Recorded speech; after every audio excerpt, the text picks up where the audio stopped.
Agora 2 horas e 3 minutinhos. E hoje estou recebendo aqui nos estúdios da Rádio Cultura o Lucas Evaristo. Ele é consultor especialista em operação ferroviária. E a gente vai ter um papo aqui, né, sobre esse assunto, né, tão velho, antigo, conhecido, né, de todo o sandomonense, que convive há tantos anos já, né, com o trem de ferro aqui, portando a nossa cidade. Ô Lucas, boa tarde. Boa tarde Alessandra, boa tarde a todos os ouvintes, estamos na área aí. Então, Lucas, é uma coisa, acho que Santos Dumont nasceu, né, em volta não só do Rio, né, como várias cidades mineiras iam acontecendo, e pelo Brasil afora, mas também em torno da ferrovia, né? Isso, exatamente. A relação entre ferrovia e comunidade, ela é uma relação muito íntima. Em algumas novelas, por exemplo, até da Rede Globo, alguns filmes, nós vimos, né, a ferrovia é sinônimo de prosperidade, crescimento, desenvolvimento. Isso, historicamente, hoje também não é diferente. Então, há uma relação em mão dupla. Tanto a ferrovia se constrói próxima à comunidade para atendê-la, quanto a comunidade cresce próxima à ferrovia, justamente pela questão econômica, questão de empregos e tudo mais que envolve essa relação entre ferrovia e comunidade. E Lucas, qual que é a sua relação com a ferrovia, né? Por que você resolveu se especializar nessa área? Então, vem de uma questão, como você citou na introdução, uma questão cultural, uma questão geográfica. O local que nós estamos inseridos, nós vivemos, ele é muito intimamente ligado à ferrovia em si. E em casa não foi diferente, né? Com familiares, pai, mãe, todo mundo envolvido com ferrovia, aquele assunto ele começou a estar ali na mesa de almoço, de jantar, na hora do cafezinho, sempre muito ativo, tanto a questão histórica da ferrovia, quanto a atualidade, o que eles viviam no dia a dia. E isso foi criando em mim essa vontade de também participar disso, como se fosse uma herança histórica ou algo nesse sentido. Comecei como aprendiz na MRS Logística, passei também por outros cargos, outras empresas, e atualmente eu empreendo na área. Tem a empresa Brasil Ferroviário e a revista Ferrovia em Foco. Você estava falando aqui sobre também essa questão da ferrovia, né, no desenvolvimento das cidades e tudo mais. A gente percebe que inclusive as próprias empresas, indústrias, né, porque a ferrovia ela nasceu muito também com esse intuito. Hoje em dia não sei se é tão explorada assim quanto deveria, acho que deveria até ser mais, né, mas ela tem esse apelo também com a indústria, né? Exatamente. A ferrovia ela tem o objetivo de transporte de grandes volumes. Então ela está inserida onde tem alta densidade demográfica, portanto de pessoas, e alta demanda de carga para transporte, portanto tem que estar próximo a indústrias, a regiões como metrópoles, capitais, regiões e tudo que envolve okay? Então ela se divide na terra, no transporte terrestre. Os caminhões, né, o transporte rodoviário para cargas menores, o ônibus para transporte de menos pessoas e a ferrovia como um transporte, uma alternativa de mobilidade urbana para pessoas, transportando grande volume, de forma que não impacta no trânsito, por exemplo, das cidades. E para carga, para transporte de grandes volumes de carga, para não sobrecarregar as rodovias, evitando aí acidentes, reduzindo o investimento estatal e privado em manutenção de vias e tudo isso. Então, a ferrovia e rodovia, portanto, não competem. Elas se complementam, cada um na sua área. Mesmo com toda essa vantagem que você falou, ainda é bem pouco explorado, né? Sim e não. Se for olhar comparativamente, o Brasil está em atraso em toda a infraestrutura. Então não podemos comparar só ferrovia com ferrovia. Geralmente se compara Brasil com Estados Unidos e Rússia. Ferrovia, e se mostra esse desbalanço. Mas se você comparar rodovia, também está defasado. Se você for comparar porto, também está defasado. Então a defasagem ela é completa, ela é infraestrutura como um todo. A ferrovia é apenas mais um elemento dentro da infraestrutura que está defasado, que está atrasado, que está até em certos pontos precário. Mas nem tudo é pior dos cenários. A ferrovia brasileira, em vários trechos, ela está a nível mundial. Por exemplo, na Ferrovia do Aço, por exemplo, na Estrada de Ferro Vitória Minas, a Malha Norte da Rumo, né, que atua principalmente no Centro-Oeste, em São Paulo, a Estrada de Ferro Carajás, que está com a Vale lá no norte do país. Então, assim, para transporte de passageiros, temos o Metrô Rio, que tem um serviço aí de altíssima qualidade. Então, assim, nem tudo é cenário de catástrofe. Nós temos muita coisa no Brasil de ferrovia que funciona bem.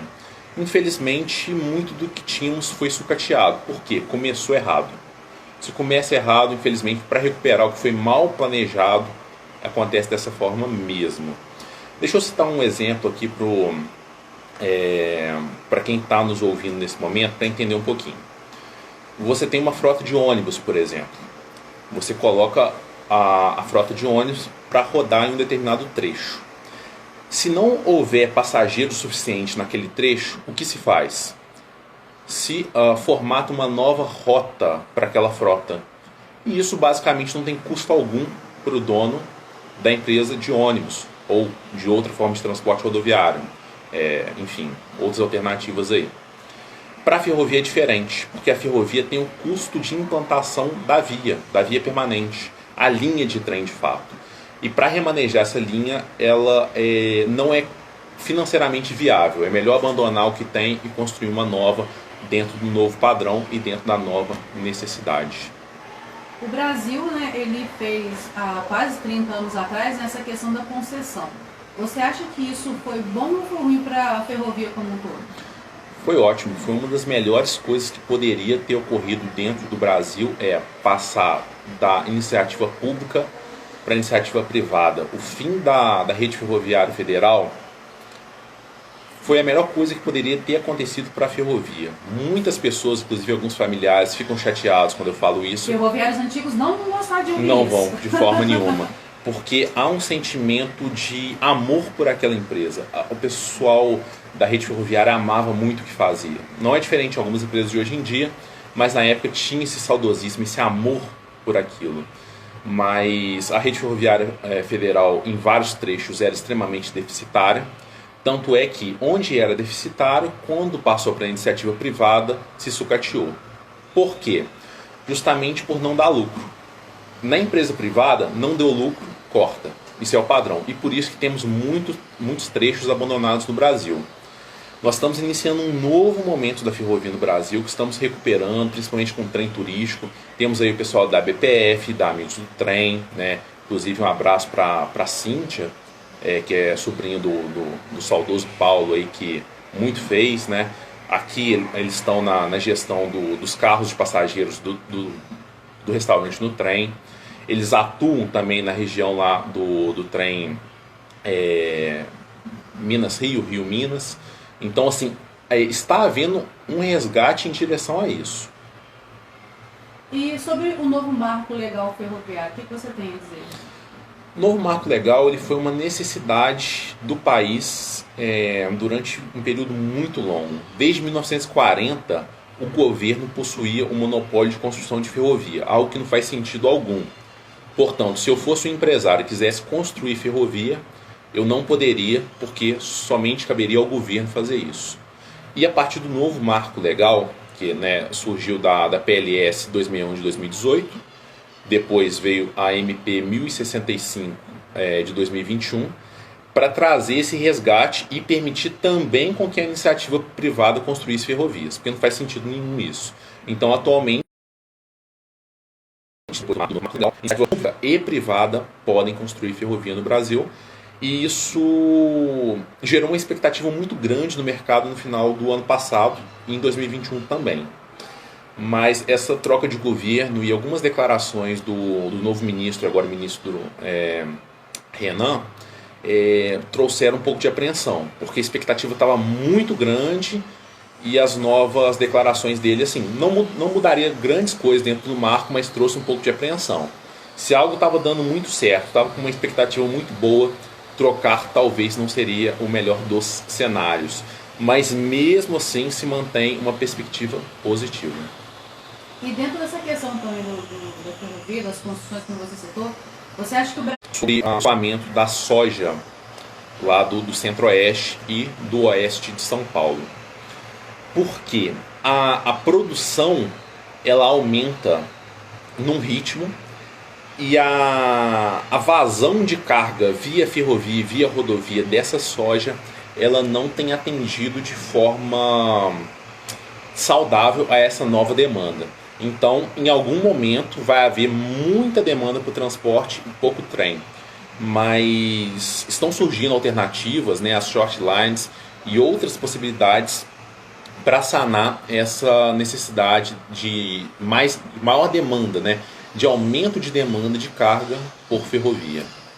Só para o pessoal de casa poder entender, Lucas, por que a gente está falando da importância da ferrovia, né? Por exemplo, um trem de carga cheio, na capacidade que ele consegue, quantos caminhões, por exemplo, ele tira da rodovia?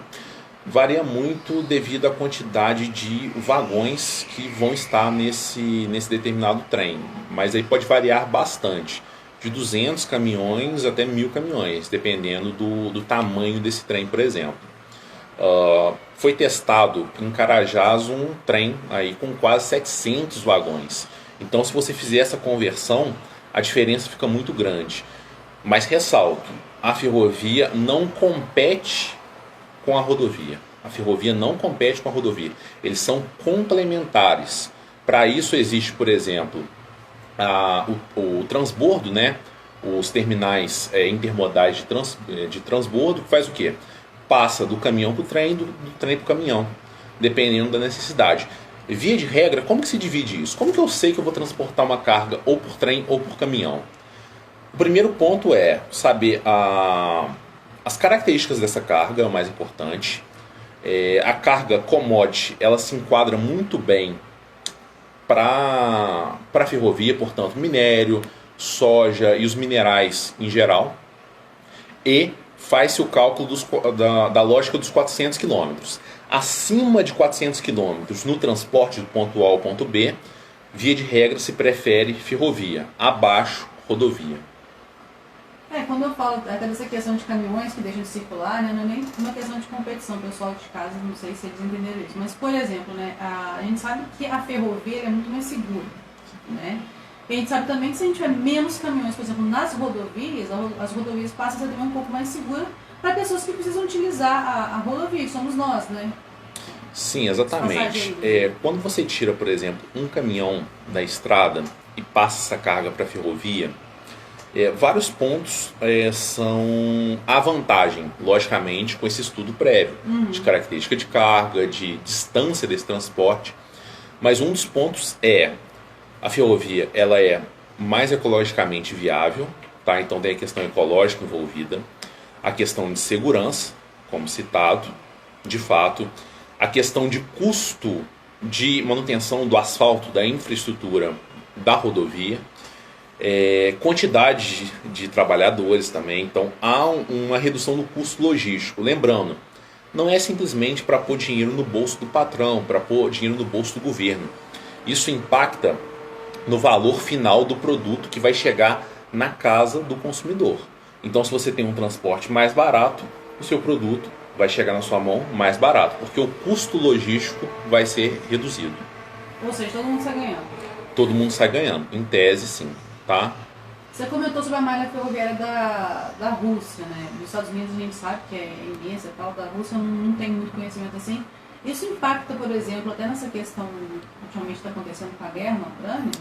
Sim, a ferrovia ela tem uma relação muito íntima com a questão militar, apesar de no Brasil ser pouco explorado isso justamente porque o Brasil ele é mais tranquilo na questão militar. Mas, por exemplo, na Segunda Guerra, na questão de Auschwitz, né, do genocídio ocorrido contra aquele povo específico, né, pela nação aí, na época alemã, ocorreu o transporte de pessoas para Auschwitz através de ferrovia. Então, um grande volume de pessoas que seriam exterminadas, né, naquela barbárie. No recuo russo, em contrapartida ao avanço alemão sobre o território russo, os russos recuaram na Segunda Guerra utilizando ferrovia. Os alemães testaram alguns trens com lançador de canhão, né, então também a ferrovia durante a Segunda Guerra. Também em alguma parte da primeira também teve alguns testes, mas na segunda foi onde se avançou mais. Mas justamente pela falta de mobilidade, esses canhões sobre trilhos ficavam muito expostos, então não foi interessante. E atualmente a Ucrânia tem utilizado de forma muito inteligente, também a Rússia, a ferrovia no combate atual, né? A Rússia, por exemplo, transportou os blindados para invadir a Ucrânia via ferrovia, e os refugiados ucranianos estão utilizando a ferrovia também no trem de passageiros para escoar os refugiados, o pessoal que está querendo sair fora da Ucrânia. Então, inclusive várias rotas dentro da Europa, né, porque a União Europeia ela trabalha pensando como um todo, estão gratuitos para refugiados. Então, se você apresenta o seu documento mostrando que é ucraniano e está como refugiado, você tem transporte gratuito aí por boa parte da Europa. No Brasil, há uma, digamos que uma norma de que todo túnel ele tem que ser construído com um gabarito. O que é o gabarito? É o espaço que o veículo vai ocupar durante ou parado, né, ou em movimento. É um gabarito estático dinâmico. Mas é o desenho espacial que o trem vai ocupar. Então todo túnel construído no Brasil, ele nem sempre isso é seguido, tá? Deixar bem esclarecido. Ele tem que ser construído com o gabarito de um tanque padrão do Exército Brasileiro, tá? Então, em caso de emergência, para que os blindados sejam transportados, aí geralmente se usa vagão prancha adaptado, especial, para transportar os blindados. Então, essa é a relação aí, aqui também nacional no Brasil. Olha só que interessante, não sabia dessa não. Pois é, exatamente. Enfim, é muito utilizado. No Brasil não tanto, mas os Estados Unidos explora bastante esse transporte de blindados através de ferrovia, né? Porque lá eles têm uma dinâmica diferente de ferrovia também. Aqui no Brasil a gente está muito engessado, né? Se uma empresa atua num determinado trecho, aquele trecho é como se fosse exclusivo dela. Isso está mudando, o marco legal trouxe algumas flexibilizações, mas ainda há muito monopólio do trecho. Então, quem vence a concessão monopoliza o trecho.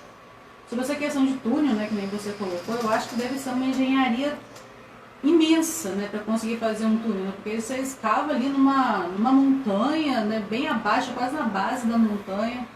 E como que é feito esses cálculos? Dá para passar por aqui? Não pode passar por aqui? Então, aí depende muito da questão de necessidades e orçamento. Por quê? Por exemplo, vamos citar um pouquinho de questão histórica antes da gente entrar em questão financeira. O próprio pai, né, do Alberto Santos Dumont, ele veio para a região, porque ele era engenheiro civil, justamente para construir os túneis ferroviários da região. Isso é uma história que é pouco explorada, que poucos sabem.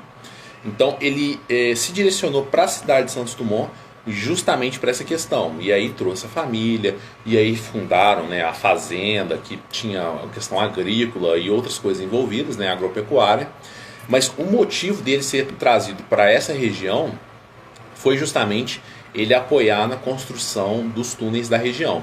A maioria dos túneis que ele atuou estão desativados, né, inclusive algumas pessoas fazem turismo, acampam dentro do túnel porque ele está desativado. Pessoal, não acampem em túnel ativo, tá? Deixar isso bem claro. Mas o túnel que está desativado, que foi ele que projetou, fica, se não me engano, na região de Mantiqueira, é utilizado para turismo, tá? De exploração. É um túnel bem longo, então quando você está no meio do túnel fica totalmente escuro. Você vê só uma bolinha lá no final, que é a luz no fim do túnel, de um lado e de outro. Referente à questão financeira para túnel, depende muito, tá? Vale a pena explodir um túnel, perfurar um túnel, ou vale a pena dar a volta por essa montanha?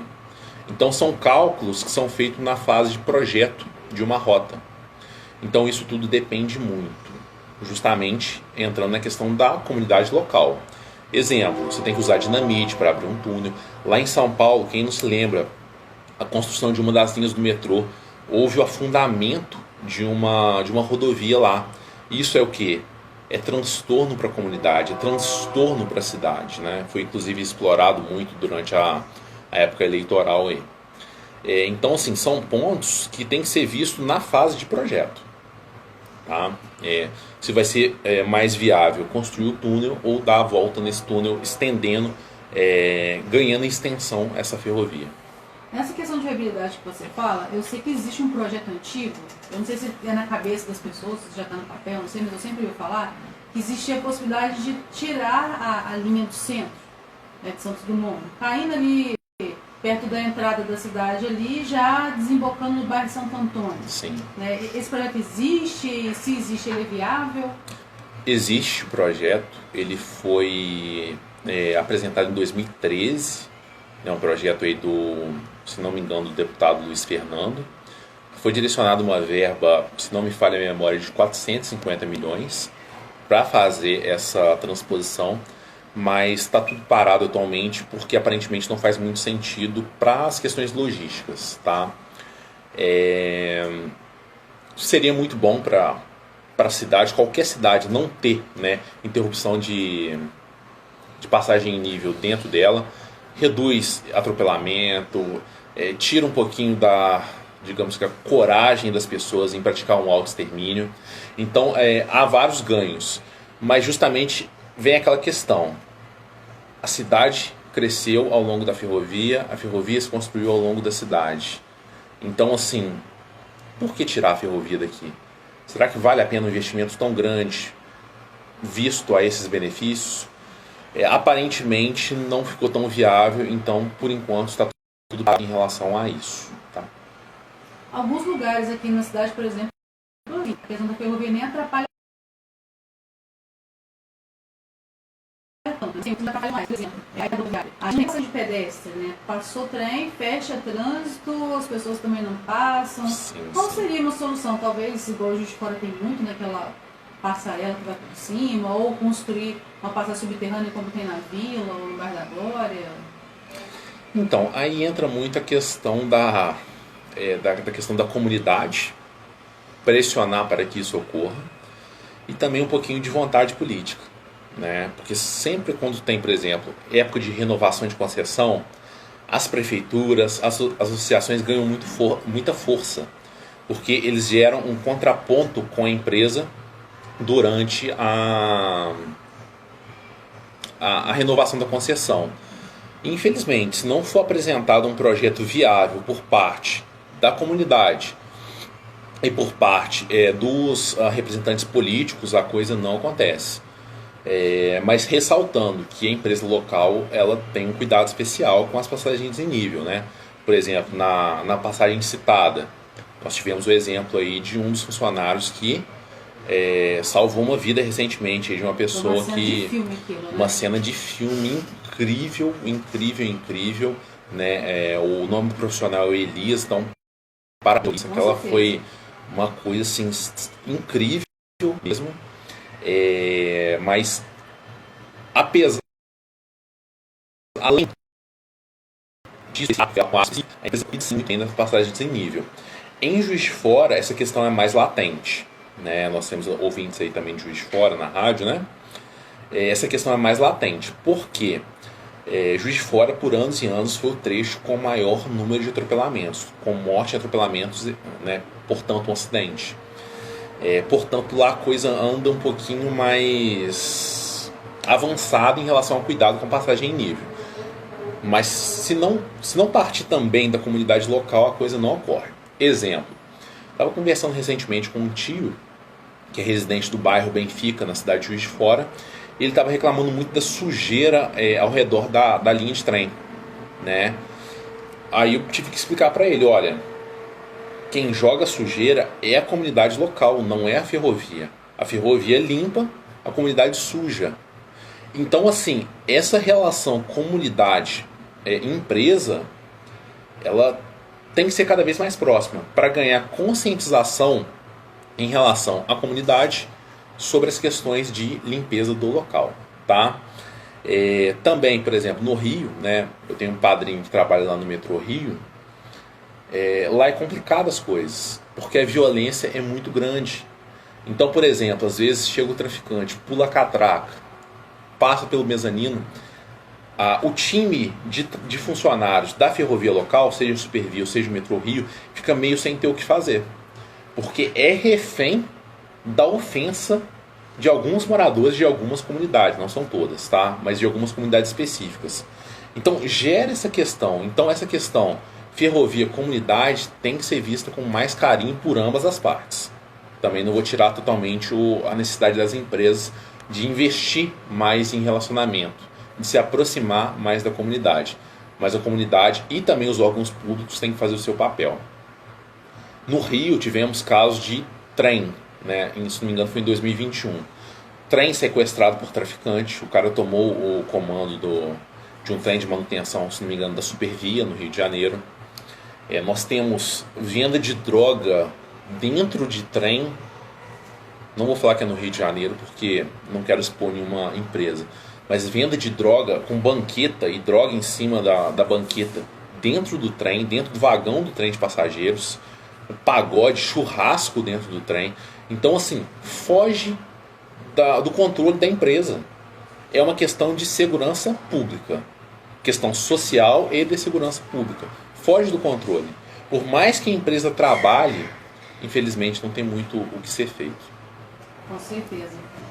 Dentro dessa questão também, a gente, por exemplo, tem essa questão dos trens antigos, né? A gente teve recentemente a reforma dos Zeleone, dos vagões de prata.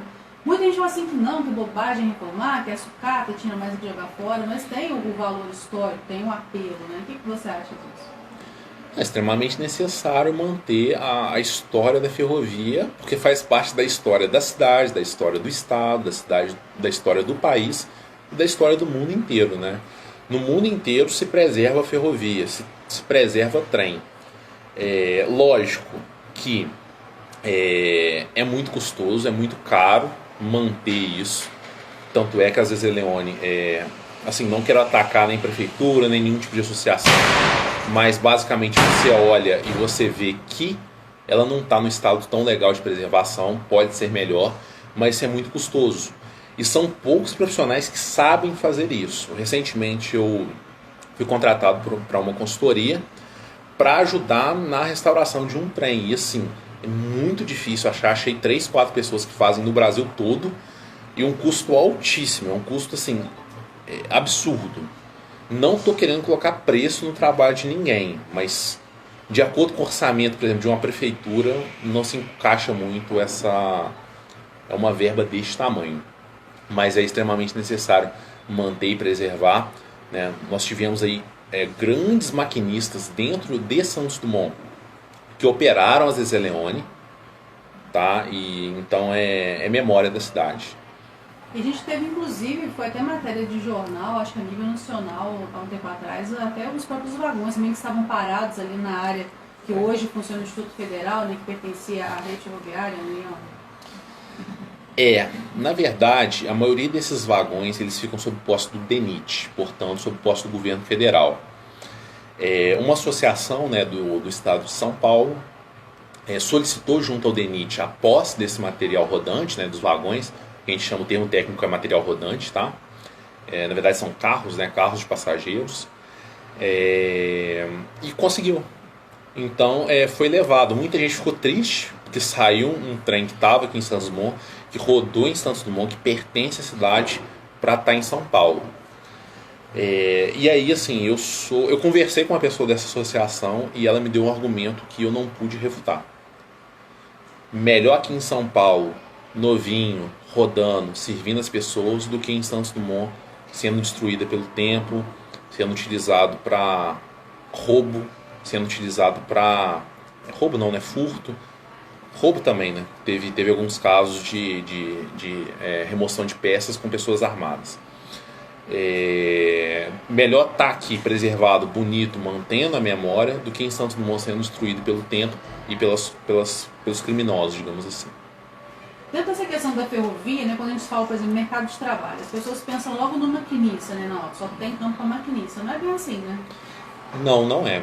Tem várias áreas de atuação dentro de ferrovia, que vai desde RH, administração, contador, tem a parte de contabilidade, tem a parte de economia, tem a parte de direito, né? Você pode ser advogado de uma ferrovia, né? Contratado mesmo, CLT, não prestador de serviço. Você tem técnico em mecânica para manter a parte mecânica, técnico em elétrica para manter a parte elétrica, seja da locomotiva, seja da via. Você tem técnico de segurança do trabalho, você tem edificações, você tem enfermeiro do trabalho, que as empresas, a partir de um certo número de colaboradores, são obrigadas a ter. Médico do trabalho também, tem o Dr. Ricardo, que foi médico por anos e anos da própria MRS. Então, assim, infinitas áreas. Psicólogos também, né, para a área de ferrovia. Para quem não sabe, o maquinista ele fica muito exposto psicologicamente. ele fica, querendo ou não, não é frescura, ele fica solitário por horas e horas dentro da cabine de um trem, ele de forma involuntária, pratica mortes através do atropelamento, tá? Então, assim, a pessoa não teve culpa, mas o inconsciente dela não sabe disso. Foi uma morte. O trem não sai dali pra matar ninguém, mas a pessoa vai pensando, foi o meu trem que matou aquela pessoa. Foi eu que estava ali. Aí fica aquele pensamento, será que eu poderia ter feito algo a mais para evitar essa morte? Será que essa pessoa tinha família? Será que ele caiu sem querer na linha ou ele pulou? Então, assim, são várias e várias coisas que ficam na mente das pessoas que precisam de um cuidado especial. Eu converso com muito ferroviário que é assim, marrento, né? Não, isso aí a gente nem sente mais. Sente sim. Quando ocorre, pensa sim, sente sim. Mesmo que não seja consciente. O inconsciente sabe que ocorreu e cobra o seu preço. O meu esposo ele se envolveu num caso desse há muitos anos atrás. E ele fala até hoje, toda vez que eu passo num lugar, eu rezo uma Ave Maria pela alma da pessoa, porque eu sei que não foi culpa minha, mas foi através do trem que eu estava que ele acabou falecendo. O cara estava alcoolizado e estava deitado na linha, né? E acontece muito, né? Igual você falou, muitas pessoas usam a linha ferro ou para se suicidar, ou pessoas embriagadas, sem controle.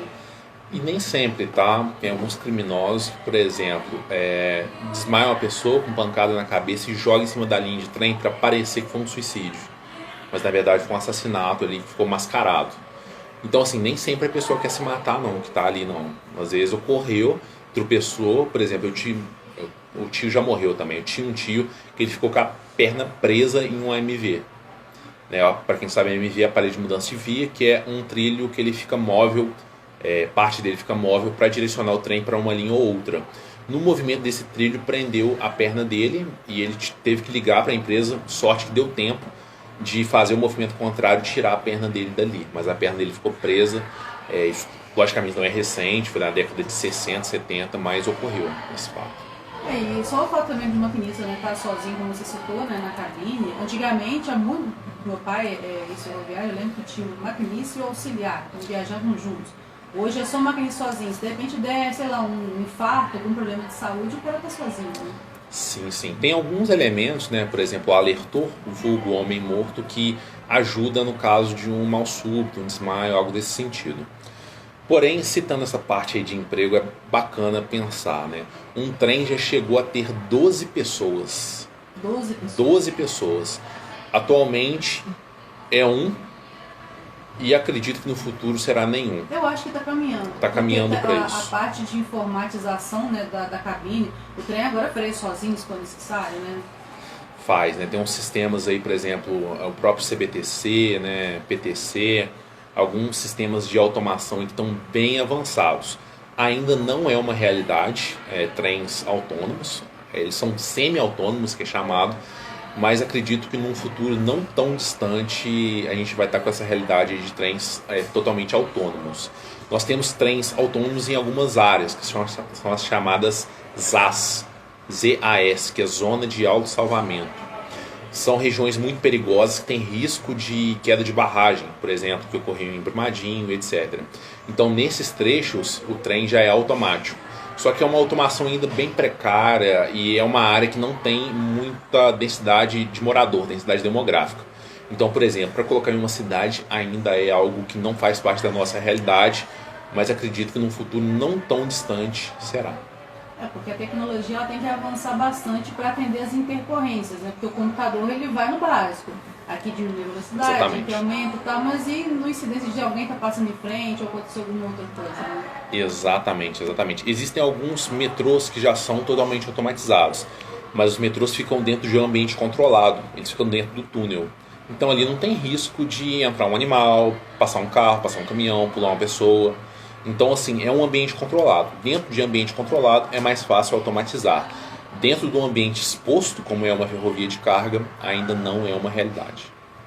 Falando agora, né, uma coisa mais recente, nós tivemos aqui agora no mês passado o trem de Natal do Emergência, que foi assim, um marco. Sensação. Caiu a internet inteira, Instagram, Facebook, WhatsApp, todo mundo falando, comentando, postando foto, postando vídeo. Sim, exatamente. A questão do trem de prata é um exemplo da ferrovia se aproximando da comunidade, a empresa se aproximando da comunidade. Outras empresas, como a Vale e a VLI, já fizeram, né, no passado, e a MRS lançou nesse trem de Natal, que foi assim, sensação. Eu estive na beira da via, transmiti ao vivo, né, para a página da minha empresa, e mostrou o quanto que a comunidade é apaixonada por ferrovia, é apaixonada por trem. Falta só um empurrãozinho, falta só aproximar um pouco, chegar de uma forma mais próxima. E não só na cidade de Santos Dumont ou Juiz de Fora. Até em comunidades rurais, por exemplo, Mantiqueira, estava lotado de gente próximo da ferrovia. Eu ia citar Mantiqueira, porque assim, eu vi vários vídeos, né? O pessoal fez vídeo na Vila Esperança, no bairro da Noiva, mas o vídeo da Mantiqueira, não sei se ele aproxima de muito longe, você via só aquele clarão, foi o mais lindo assim, que eu vi. Foi.